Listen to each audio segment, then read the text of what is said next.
तक आपने देखा, परीक्षित शिकार खेलने के बाद महाऋषि शमी के गले में कलयुग के प्रभाव से मरा हुआ सर्प डाल देते हैं और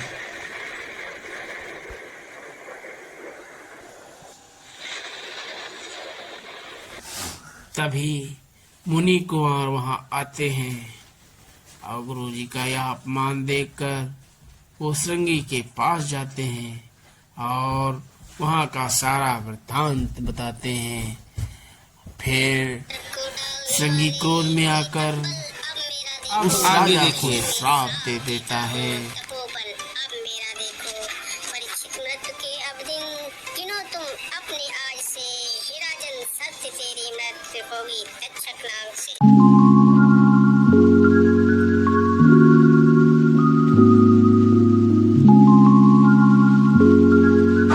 ये विरोध मेरे साथ किसने किया? गुरुदेव, कोई राजा आया था। कोई राजा? हाँ, किसी घमंडी, क्रूर और महापापी राजा ने ये दुष्कर्म किया है, परंतु वो इसका दंड अवश्य भोगेगा। मैंने उसे भयंकर श्राप दिया है। श्राप? हाँ पिताश्री, आपका जो अपमान करेगा वो उस पाप का दंड अवश्य पाएगा। तक्षक नाग के विष में जो भयंकर ज्वाला होती है, आज के 7वें दिन उसी ज्वाला की लपटों में वो भस्म हो जाएगा। तुम जानते हो वो कौन था? नहीं। बिना जाने ही दंड दे दिया।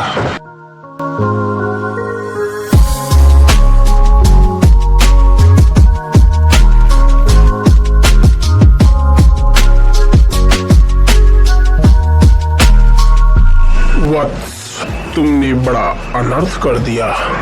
एक बड़े ही यशस्वी धर्मधर सम्राट को एक छोटी सी भूल के लिए इतना भयानक श्राप दे दिया। वो परम भक्त गौ ब्राह्मणों की रक्षा करने वाले, अपनी प्रजा को संतान की भांति पालने वाले ऐसे राजश्री है जिनका सम्मान देवता भी करते हैं। मूर्ख बालक, ऐसे राजा के न रहने पर जो संसार में अनाचार फैलेगा, वैदिक हानि धर्म का लोभ हो जाएगा, लोग वर्ण संकट हो जाएंगे, इस पाप में तुम्हारा भी भाग गिना जाएगा। तुमने ये सब सोचे बिना श्राप देकर ये सिद्ध कर दिया है कि कच्ची बुद्धि वाले को अधिक शक्ति नहीं देनी चाहिए। तपस्या से भक्ति अवश्य मिलती है, परंतु जो भगवान के भक्त होते हैं वो उस शक्ति का प्रयोग अपना बदला लेने के लिए कभी नहीं करते। भक्त अपने अपमान, आपेक्ष अथवा मारपीट का बदला भी नहीं लेते। तुमने तो एक निर्दोष राजा पर प्रहार किया है, जिसकी बुद्धि कुछ समय के लिए काल में हर ली थी।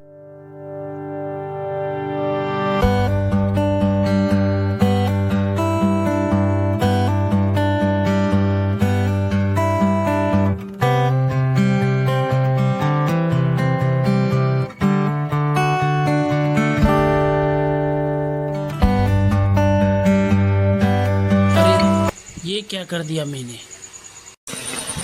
नाथ, आप ऐसा घबरा क्यों गए, जैसे किसी आशंका से भयभीत हो गए हो? महारानी, मैं भयभीत हो गया हूँ। ये कलयुग का पहला प्रहार है, आगे क्या होगा उसी का भय है। कैसा प्रहार? आज हमारे हाथ से एक अनर्थ हो गया है जो हमारे कुल में किसी राजा ने अब तक नहीं किया। वो अपमान किया है मैंने एक मुनि का। ये सब इस राज मुकुट के कारण है। इस राज मुकुट में बैठे कलयुग ने मेरी बुद्धि हर ली और मुझसे ऐसा पाप करा दिया जो निश्चय ही विनाश का सूचक है।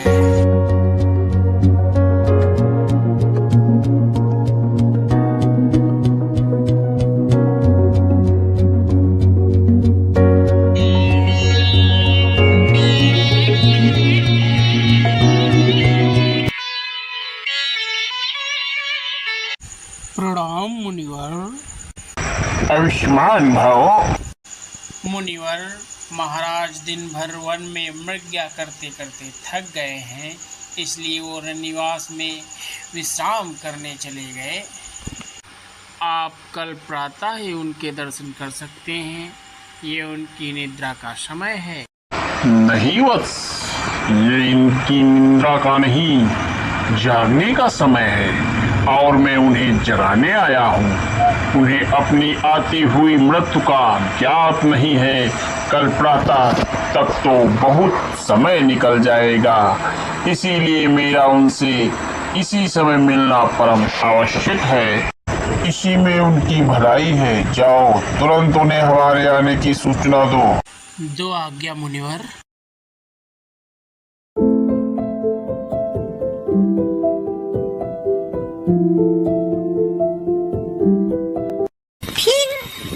फिर क्या, ये सोने का बोझ सर से उतरा है तो पवित्र बुद्धि जागी है। मैं इसके लिए कड़े दंड का अधिकारी हूँ। यदि आप उनके पास जाके क्षमा मांग ले तो वे आपको अवश्य क्षमा कर देंगे। वो क्षमा करें या न करें, मेरा एक अपराधी की भांति उनके श्री चरणों में जाना आवश्यक है। मैं कल प्रातः ही जाऊंगा। महाराज की जय हो। क्या है? द्वार पे महामुनि समीप महाराज के दर्शन की प्रतीक्षा कर रहे हैं। क्या स्वयं महामुनि समीप? जी महाराज।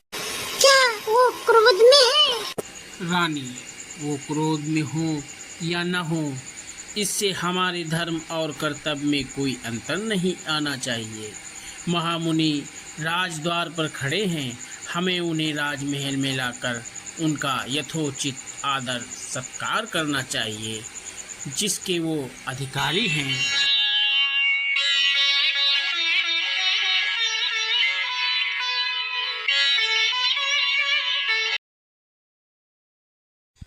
मुनिवर, इससे पहले आप मेरे दुष्कर्म की बात कहें, हम अपना अपराध स्वीकार करते हैं और आपको ये आश्वासन देते हैं कि हमारे वो जघन्य अपराध के लिए जो भी दंड आप देना चाहेंगे वो हम से उद्धार कर लेंगे। राजन, तुम सचमुच में एक महात्मा हो। हम अपनी द्रव्य दृष्टि से सब देख चुके हैं कि जो कुछ भी हुआ वो तुम्हारे राजकुंभ में बैठे हुए कलयुग के प्रभाव के कारण ही हुआ। इसमें तुम्हारा दोष नहीं था, दोष तो समय का है। इसीलिए मेरे हृदय में ये सोच सोच कर अत्यंत पीड़ा हो रही है कि जिस अपराध के लिए वास्तव में कोई और दोषी है, उसके लिए तुम्हें इतना कठोर दंड भोगना पड़ेगा। प्रेरणा चाहे किसी की भी हो, परंतु दोष मेरे द्वारा ही हुआ है, उसके लिए मुझे ही दंड मिलना उचित होगा। इसीलिए हे मुनिवर, आप मुझे कठोर से कठोर दंड देने के लिए संकोच न कीजिए। नहीं राजन, मैं तुम्हें कदापि दंड देना नहीं चाहता, क्योंकि मैं तुम्हें दोषी मानता ही नहीं, तो दंड क्यों दूं? यहाँ तक कि यदि मेरे वश में होता तो लोक कल्याण के लिए वो दंड तुम्हारे बदले मैं स्वीकार कर लेता। कलयुग में प्रजा को तुम्हारे जैसे राजा फिर कहाँ मिलेंगे? तुम्हारे जैसे राजा के जीवन की रक्षा करना लोक कल्याण का काम है। परंतु क्या करूं, मेरे बस में अब कुछ नहीं रहा। तुम्हारा दंड निर्धारित हो चुका है। प्रभु, ये दंड किसने निर्धारित किया है? मेरे पुत्र ऋषि श्रृंग ने। उसने जब मुनि बालकों के मुंह से ये सुना था कि किसी राजा ने उसके पिता के गले में मरा हुआ सांप डालकर उसका घोर अपमान किया है, तो उसी क्षण क्रोध की वशीभूत होकर उसने तुम्हें ये श्राप दिया था कि आज के 7वें दिन तक्षक नाग के काटने से तुम्हारी मृत्यु हो जाएगी।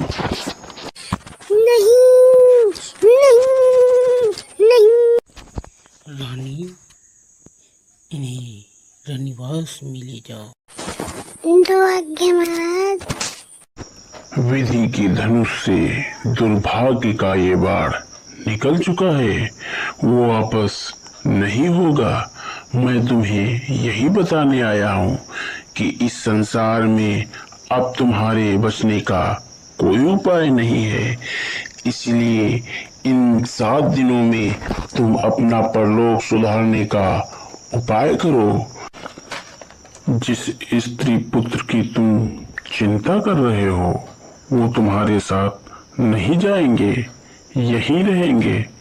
चिंता और मोह को छोड़कर तुम इसी क्षण अपने गुरुजनों से परामर्श लो, जिससे तुम्हें वो सद्मार्ग दिखाएं जिस पर चलकर मानव मोक्ष को प्राप्त करता है, ताकि जब तुम इस देह को त्याग कर दूसरे लोक में जाओ तो वहां तुम्हारा वैसा ही सत्कार हो जैसा महात्मा पुरुषों का देवलोक में होता है। राजन, भगवान तुम्हारी आत्मा को शांति दे। महाराज परीक्षित, इस प्रकार अर्धरात के समय आने का कारण सब कुशल तो है ना? गुरुदेव, मुझे अभी अभी पता चला है कि महामुनि समीक के पुत्र संगी ने मुझे श्राप दिया है, जिससे आज के 7वें दिन मेरी मृत्यु हो जाएगी। भगवान, मैं ये जानने के लिए आपके पास आया हूँ कि जिस मनुष्य के मृत्यु के केवल 7 दिन रह जाए, वह ऐसा क्या करे, कौन सा कर्म करे जिससे उसका परलोक सवर जाए, वो मुक्ति पा सके। राजन, जिसे मुक्ति की कामना हो उसके पास एक ही मार्ग है, भक्ति का भाव। परंतु प्राणी के हृदय में भक्ति का भाव किस तरह प्रभावित हो, भक्ति का बीज किस तरह अंकुरित हो, इसका कोई सरल साधन है? अति सरल साधन है। भगवान वेद व्यास जी ने लिखा है कि यत् फलम यिनात् तपसा न योगेन समाधिना तत्फलम लभते सम्यक् केशव कीर्तनः।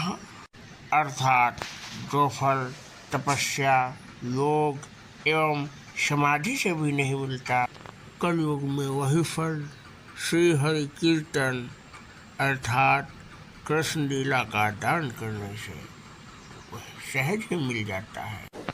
इसलिए तुम श्रीमद् भागवत कथा का श्रवण और कीर्तन करो। उसमें भगवान श्री कृष्ण की दिव्य पवित्र लीलाओं का वर्णन है। उसी के श्रवण से उत्पन्न हुई भक्ति ही तुम्हारे मुक्ति का मार्ग है। उसी के श्रवण से उत्पन्न हुई भक्ति ही तुम्हारे मोक्ष का कारण होगी। ऐसा है तो गुरुदेव, मुझे अपना सेवक जानकर मुझे भागवत कथा का दान दीजिए। राजन, इस समय उसके पूर्ण अधिकारी भगवान वेद व्यास जी के पुत्र सुखदेव जी हैं। तुम उनकी शरण में जाओ, वे तुम्हें श्रीमद् भागवत कथामृत का पान कराएंगे। ज्ञान के सागर ध्यान के सागर बाल यति सुख देव कहाए। वेद समस्त्र और शास्त्र सभी मुनि राज के मानस में ही समाये।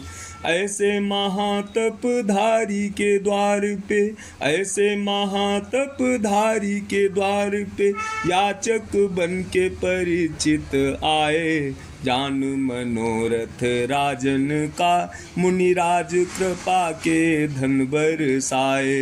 जान मनोरथ राजन का मुनिराज कृपा के धन बरसाए। हे ब्रह्म ऋषि, आप योगियों के परम गुरु हैं। इसलिए मैं आपसे एक अत्यंत महत्वपूर्ण प्रश्न करता हूँ। प्रभु, जो मनुष्य मृत्यु के द्वार पर खड़ा हो उसे क्या करना चाहिए?